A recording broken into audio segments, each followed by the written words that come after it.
welcome out there.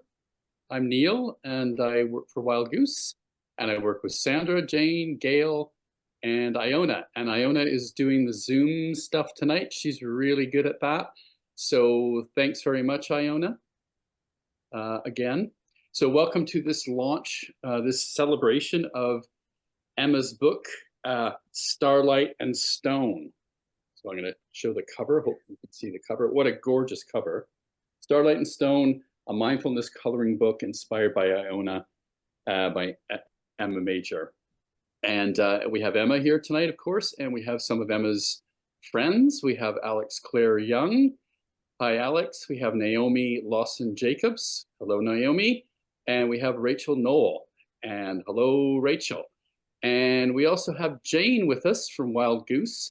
And Jane did a ton of work on this book. She did a lot of the layout and the editing of the book. And Jane, would you like to say something about the book?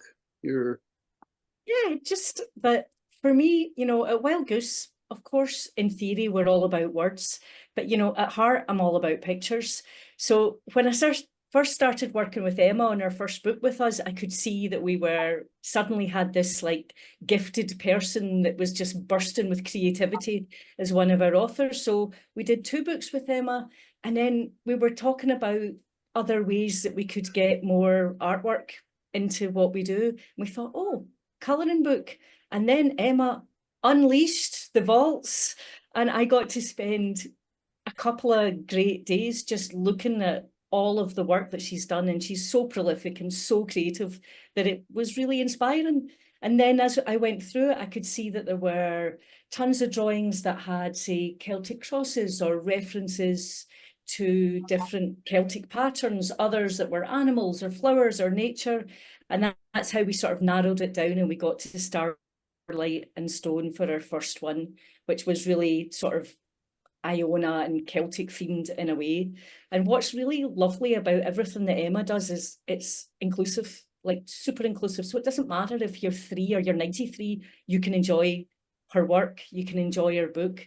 And there's something also about doing something with your hands and with a coloured pencil instead of thinking about words or instead of looking at a screen that for me personally I find completely meditative. And it just kind of puts me to rights. So that's my big hope for this book, that it does that for other people, what it does for me.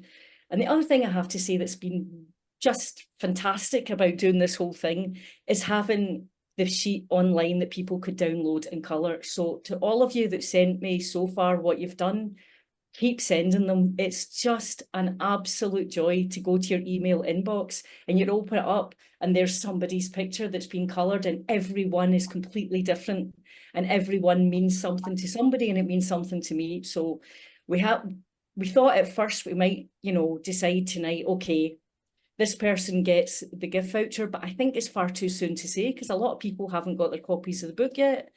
And so I think we'll give it till the end of August before we do anything about that. But please keep sending them because I love getting them. And I love that often when we put a book out in the world, we don't actually get feedback from people that read it. Like, maybe in a Zoom call we do, but in general, you don't really, as a publisher, interact with your actual readers very much.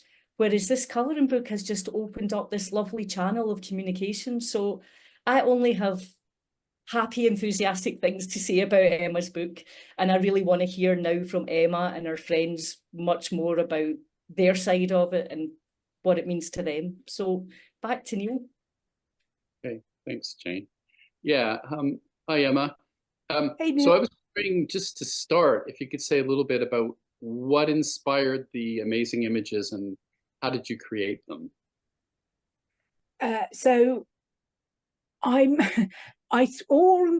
my line drawings, because I do all sorts of different forms of creativity, but these line drawings are created in prayer.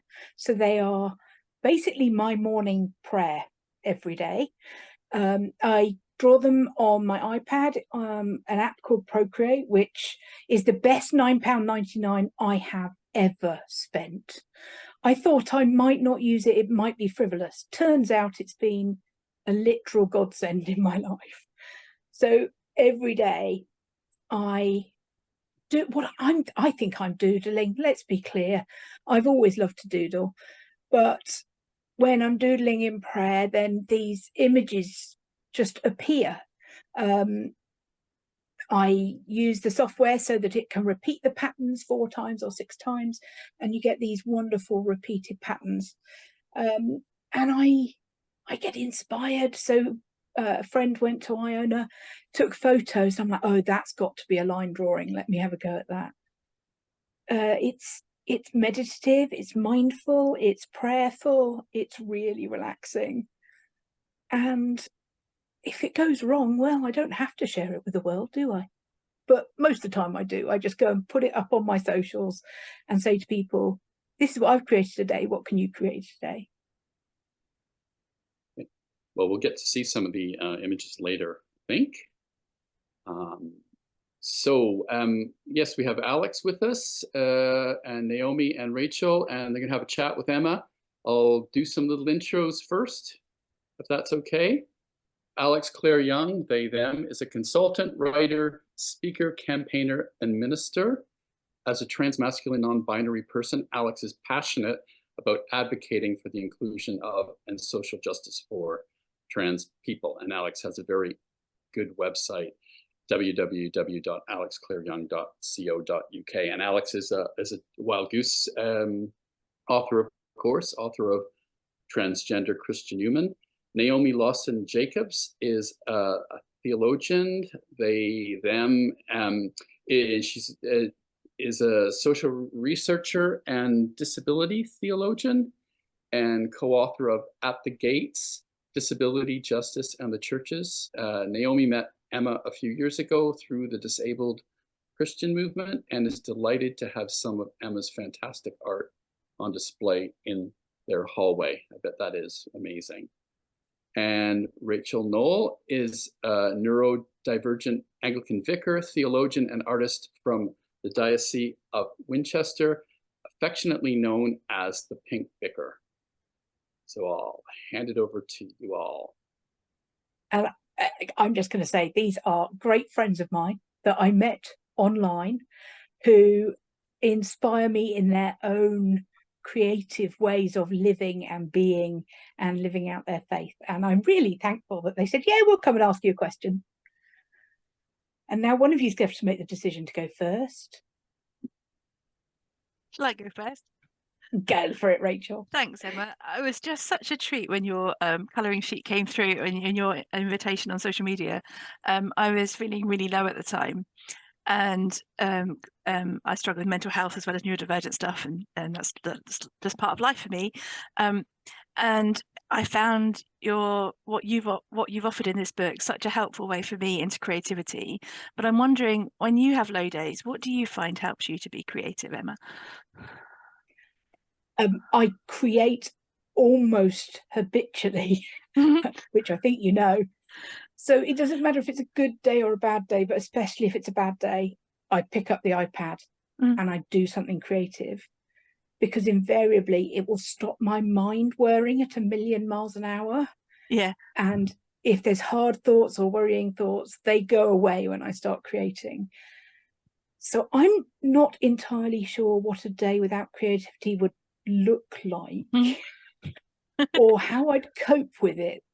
That would be a strange day. Yeah.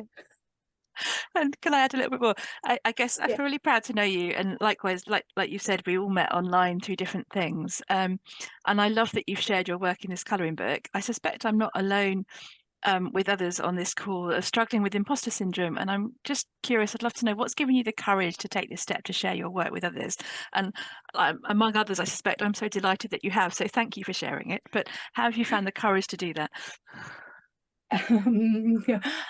I feel I've got massive imposter syndrome right now because this is properly crazy.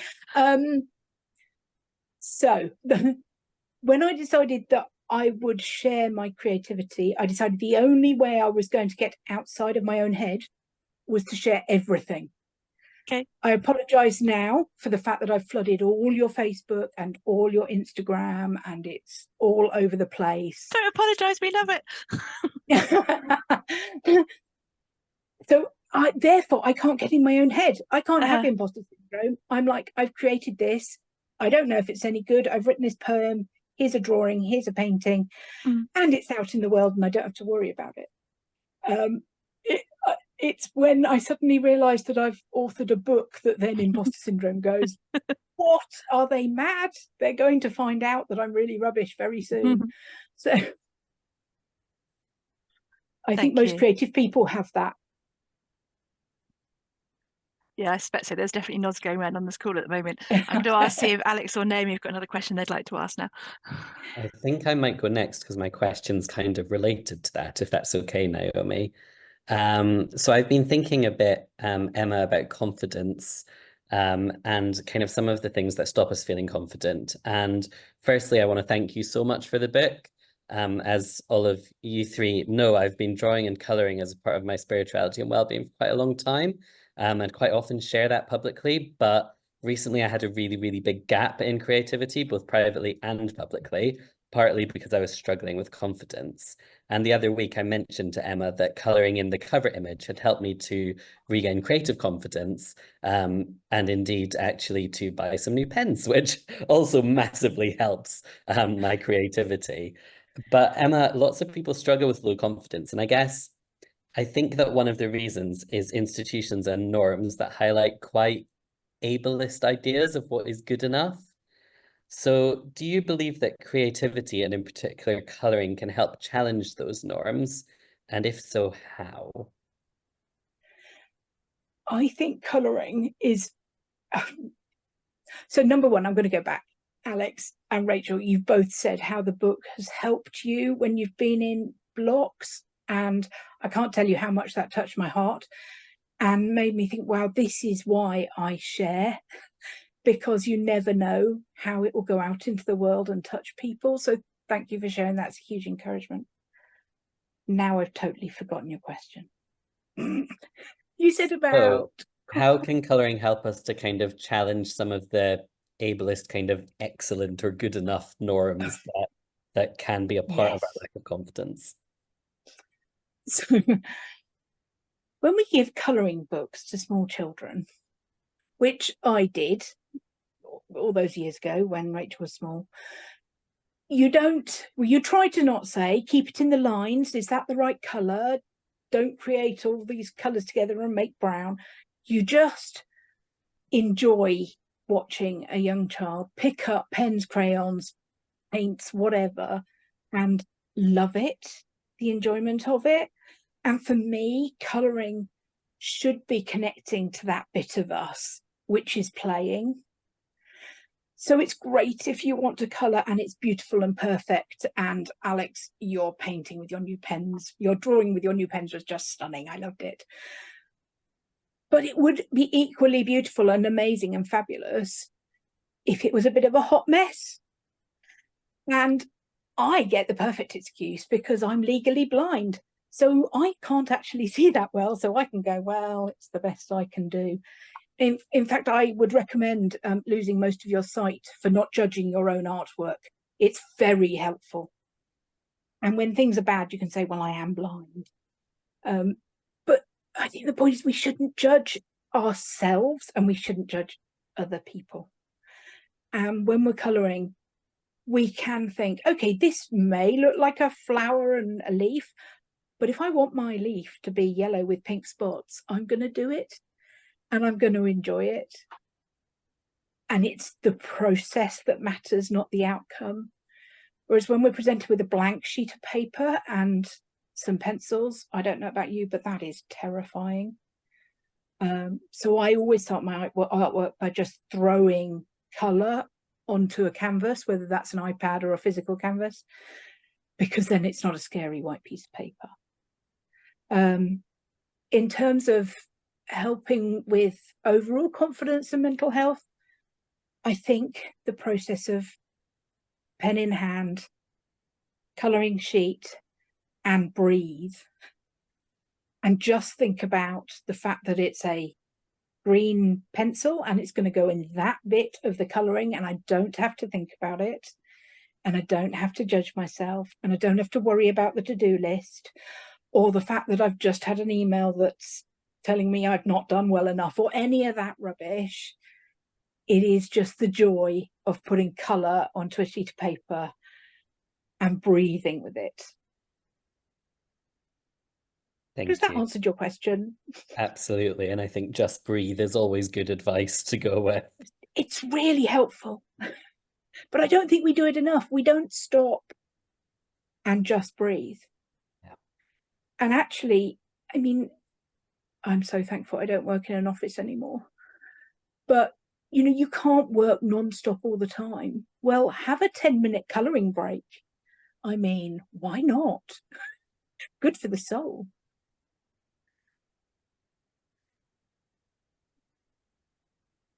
Naomi, would you like to ask me a question? Hello.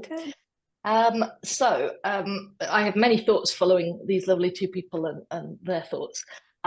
So I wanted to say something about what you've said about confidence to draw and be creative. You mentioned being blind and being an artist. I have a condition called aphantasia as one of my neurodivergences. And I can't visualize in my head a picture. I can remember things of places I've been visually, but I can't create a picture. And so that always got in the way of visual art for me. And so I became a very sort of wordy, creative person. But your work has really helped me reconnect with visual art. And I wanted to share this amazing triptych that Emma shared with me, and I wanted to take it home, so I did, which now hangs in my hallway, and is pure colour and movement, and doesn't have any sort of non-abstract representations, but really makes me think about like how colours work in my mind and how creativity and movement work in my mind. And so much of your art really strikes a chord with me on a different level from some of the art that's more representational, and I really get a lot of sense of feeling from your art and emotion that really connects wonderfully with me. So first of all, I wanted to thank you for that, and this colouring book is one more amazing thing in that list of amazing creativity. But then, because I'm more wordy than visual arty, I wanted to ask you about other forms of creativity and how they connect together for you. So you're a published poet, and you're an artist working in all kinds of media, painting, colouring books, and lots of others. Your sculpture and clay type work is amazing. What prompted you to create a colouring book at this point, as well as all the other creative work that you do? And how was it a different experience from your other forms of creativity, especially words? Number one, there's no greater joy than somebody saying, can I have your painting in my home? And you're like, yay, how amazing. I've got a little file on my phone, which is my art in their new homes. And if life's feeling a bit hard, I just go, oh, look, my art's in this person's home. It's so cool. Anyway, so I'll be really honest. Jane approached me. It turns out that Jane is constantly stalking me on the internet and noticing all my creativity. Now, this is a good reason why you should share with wild abandon everything you should create onto the internet, because you never know when a fabulous woman will go, Emma, can we create a colouring book? And I'm like, oh, I don't know. She's like, no, seriously, like, share with me your pictures. Turns out I'd created over 700 line drawings. Didn't know it had clearly become an obsession, and so I shared it with Wild Goose, and Jane did all the hard work. Like, this is a top secret. Jane did all the hard work for this book. So I didn't actually make a conscious choice. The conscious choice I made was to just share what I create and put it out there and not judge myself. I think it's worth saying that as a poet and an artist, my words and my visual creativity are not separated. So there isn't a single poem now that doesn't have an image, and there isn't an image that doesn't have a poem of some sort. and they're very entwined for me. So sometimes when my head is very busy, I can relax by just drawing or painting or throwing colour around. But if that bit of my brain that is all words won't shut up, if I can channel that into poetry, it's silenced, it becomes creative, and then the poetry can just flow out of it. So again, I use creativity. It's very selfish. I use it all for my own mental health. I always have. It's the way I live. It's the way I cope with life, and the way I get across my passions and the things that I want to change in the world. I don't think I've answered any of your question. See, the trouble with long COVID. Can I ask you? Oh, carry on, sorry. I was going to say, trouble with long COVID is I listen intently, promptly forget. Well, I wondered if I could ask a follow-up question. Yeah. So you've also submitted some poetry and art, or you're about to a book that I'm editing of disability theology by disabled people, and you're one of a few creative inclusions that will be in that book. And I wondered how some of this fits in with your spirituality. You've talked a lot about prayer and art. And the colouring book has a lot of spiritual and Celtic Christian images. But how does your spirituality fit together with your creativity? They're intertwined entirely. I mean, I think my faith and my spirituality are at the very core of who I am, and it's in everything that I do. So I don't have a spiritual side, or a you know, Sunday's my spiritual day, or it's something that's just innate within me. And I mean, when I first created the Little Guy drawing, so Little Guy that's published by Wild Goose, that absolutely felt like God was providing me with the images I needed to create. And those were the first images I'd ever shared online. Because it did feel like it wasn't, I hadn't sat down and decided I would draw them. They just had to be drawn. And to me, that was God at work. So my spirituality, I hope, comes out through my creativity. And I no longer pray in words, I pray in art. I can write prayers in words, but it naturally more feels like movement of colour and shape and form. And I know I can't really explain that, but it is some of the most refreshing prayer I've ever experienced. And I would hope that people might use colouring to see if God can speak to them and they can speak to God through colouring. Because even if you're scared or say, like I have said, I'm not an artist, colouring is accessible, and it's amazing how that might help your prayer life. That's fantastic, thank you. Can I share something on that then? Because for me, that's exactly what your colouring sheet did for me. So this is my version of the colouring. I like pink. So very Rachel colours. Yeah, pink and purple and blue, basically entirely, and a bit of silver. But I didn't do it all in one go. At the point that I picked it up, my energy was really, really low, and I was struggling to concentrate. And what was lovely with the colouring sheet is that I could just start with just a bit and do a bit of colour, and then put the pen down and have a bit of a nap, and then I could do a bit more, and then I could just relax with it. I have quite a lot of challenges with insomnia, so I did some of this in the middle of the night, and just thank you so much for it, because it opened up for me a way of praying in that space when I was that way up when I was really feeling low. But the gift for me is from starting with that. I then had a go of turning it into stitch, and I haven't done hand stitching in quite a long time because my mental health hasn't been great. But you'll recognise the colours again, pink and purple. But I had a go turning it into hand stitching with shisha mirror work. So all the circles that you've on your on the cover image, I've turned into mirrors or sequins or jewelry things in pinks and purples and blues. And it is so fabulous. It's just amazing. But it's your gift and courage in sharing that has opened up that prayerful, meditative colouring and stitching for me again, which has been part of my life in the past, but more recently I've struggled. So thank you so much for that. Oh, thank you. And I love the way you've taken what is a colouring book and may seem very 2D and taken it into a whole other level, and how it's inspired you. So I just love that. I don't know if Iona now would be a good time for, I think some folk have sent some images. Could we see those? Will that work?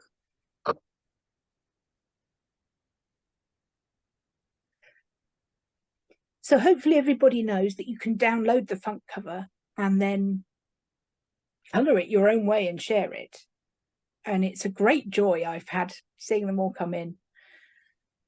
So that is the actual front cover, isn't it? Yes. Yes.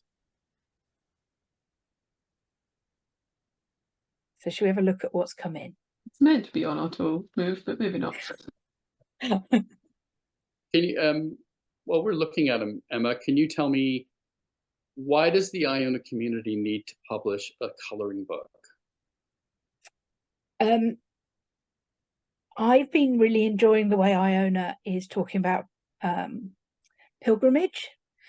And I think colouring can be a really important form of taking a pilgrimage. Either if you're on a literal physical walking pilgrimage, you have to rest at times. And actually to be able to maybe colour as part of that, to process what you're seeing, what you're thinking, how you're praying, can be an amazing thing. I think also the colouring book allows you to take a pilgrimage at home. So I'm a wheelchair user, and so going on pilgrimage, well, I have that and long COVID and I can't see very well. All of those things mean going on pilgrimage is not something I expect to be doing, but I can take a pilgrimage at home, and this book could allow that to happen, because you could pick an image that talks to you, and as you're colouring it, you can pray and think about where you are with God, think about your journey in life. And I think that's a real option for people who perhaps find it hard to think in words or even to receive words.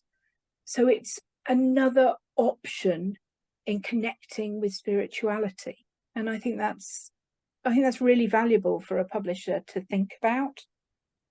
But really, Neil, I should be asking you. I mean, you're editor-in-chief. I totally support. I mean, I support it. It's great. I mean, I had a great time a long time ago looking through your website. It's really rich.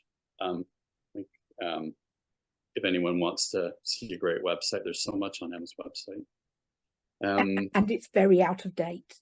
Doesn't matter. There's still a lot on it. But yeah. Thanks for all those images. They were gorgeous. They are gorgeous, and I love the variation. Yeah. Keep them coming. You might win. You might win a book at the end of August. And anything goes. How about having, thinking actually print out the image, take it along and see if you could, use petals to colour. It doesn't have to be Alex's most spectacular paints or your brand new crayons or your pencils. Actually, there's all sorts of ways of using the image and getting creative with it. So I think that a lot of them would be great at the beach. And that front image, I can imagine laying it down and putting little pebbles where the circles are. So I'm excited by the idea of seeing how people might engage with it. Yeah, and it was originally said, oh, Emma can pick the winner. I'm like, whoa, we don't have winners in creativity. I think I said, was it the one that brings me most joy or something like that, wasn't it, Jane? I just Okay. have to show you something, Emma, before we leave. I don't know if you Okay. can see these, but these are my coloured pencils. They were in my Christmas stocking in about 1974. I went and found them when I started working on your book. So thank you for bringing them back. 1974, and you've still got them. I mean, this is impressive, Jane. Are they nicely worn down? They are very worn down and almost falling Excellent. apart, but I can't get rid of them. I mean, I've replaced some of them over the years, but they're really, I mean, they're quite, you know, falling apart. But That's the best sort. They've been loved. are the best part. They have, you know, they've been with me since I was a very, very little girl. So Jane, can I ask you whether there is one image in this book that particularly struck you? I like the one where you can see Iona as a landscape, because I live in Spain, for those of you that don't know. And so I don't actually get back to Scotland very much, the one that's in the opening page. Yeah. Because So- it gave me a little kind of vicarious travel, as well as something to colour. This one. Yep, that one. I like generally architectural drawings. I like drawings of buildings. I'm attracted to drawings that involve angles and things like that. So that one struck a chord with me, and also because it was so emblematic of the Iona community who I've worked for all these years. But it gave me a little like that. It gave me a kind of little nostalgic vibe and a little bit of homesickness and a lot of inspiration. So that's my favourite one. Amazing. So now Karen, is Karen on the Zoom somewhere? I don't think Karen is she? Yes. Yes, hello, I'm here. Karen, hello. I think That's my photo, it's- isn't it? Yeah. it's your photo, isn't it? So Karen went to Iona, took a photo, and it really inspired me to draw it. So Karen, this one really is dedicated to you. Oh, thank Thank you. you, Karen, as well as Emma. Because I am so inspired by when people take photos and share them online. And it's when I then am creative in response to those, it's as if I'm traveling to those places. Yeah. And that's a huge gift for somebody who spends a lot of time at home. The positivity of the internet in that sort of way cannot be downplayed. Well, I think in one of the first conversations you, me and Neil had about this book was when we all said that phrase of it's a pilgrimage with your pencils. And it just really struck a chord that's at the heart of that book, I think, that phrase. Yeah.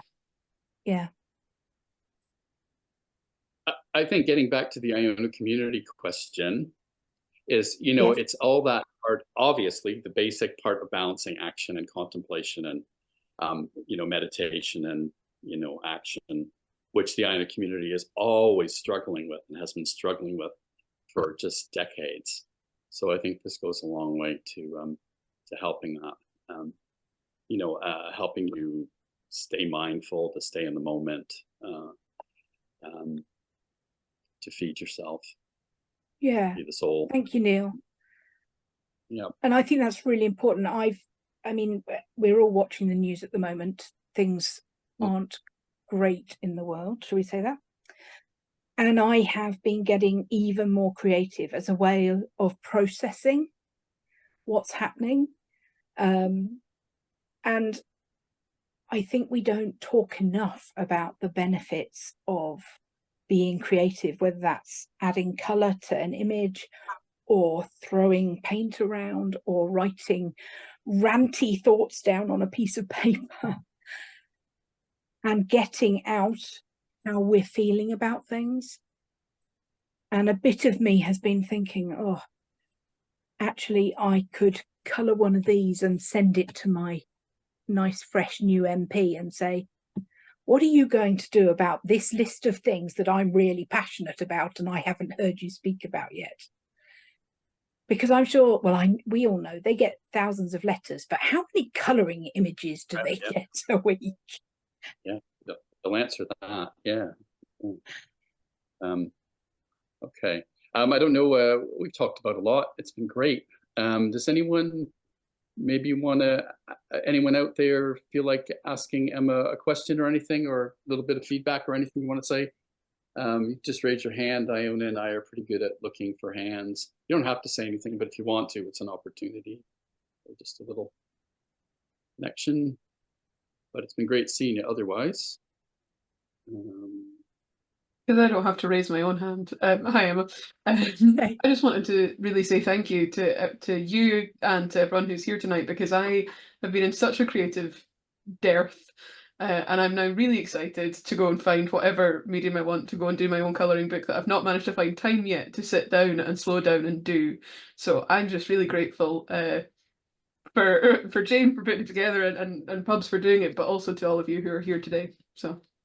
Can I just say, I can't take all the solo credit here. Neil and Sandra were part of this whole shebang. Neil and Sandra and Jane, and but you know, I did very little. That's all I know. So I'm just going to big you all up. Wild Goose are the most amazing publisher. They are a wonderful team to work with, and yeah, have a look at all they have available, because it is a creative wave of blessings, and going back through many years. Right. Iona, you've just made me think. I don't have time. Quite a lot of people said, "Oh, I'm sorry, I haven't done the colouring. I don't have time." And of course, that is true. But wouldn't the world be better if we all made a bit of time in our lives to actually sit and get creative each day, or at least each week? Because life is really busy and can run away with us. But my experience is when we stop and take that time, it just helps life get into, find its rhythm again. You start to be able to connect with who you are and what's going on. And for me, that's when God appears. So. Thanks again, Emma. And thank you, Rachel, Alex, Naomi. Thanks for everyone for coming. Thanks for everyone who supports Wild Goose. If you buy a book, goes a long way for us, and we're at www.ionabooks.com, I think. And special thank you from me to Rachel, Alex, and Naomi. I really appreciate you coming and asking me questions, and it made it feel like an easier space to be this evening. Can I just share the comment that's come in chat as well from Kate Brumby Ellis, who's just written to say, I'd just like to say thank you. I've been colouring over recent weeks, and your invitation to colour the front cover arrived with perfect timing. I echo what you've said about colouring being prayer. I too am a poet, but in colouring, heart language is what I most feel, and in the moment feel I am at home. Oh, that's amazing. Thank you, Kate. Okay. Thanks for coming. That was a good one. Thank you, everybody. Thank you, everybody. It's been lovely to have you all here. Hope you have a good evening, wherever you are. Take care. Thank you.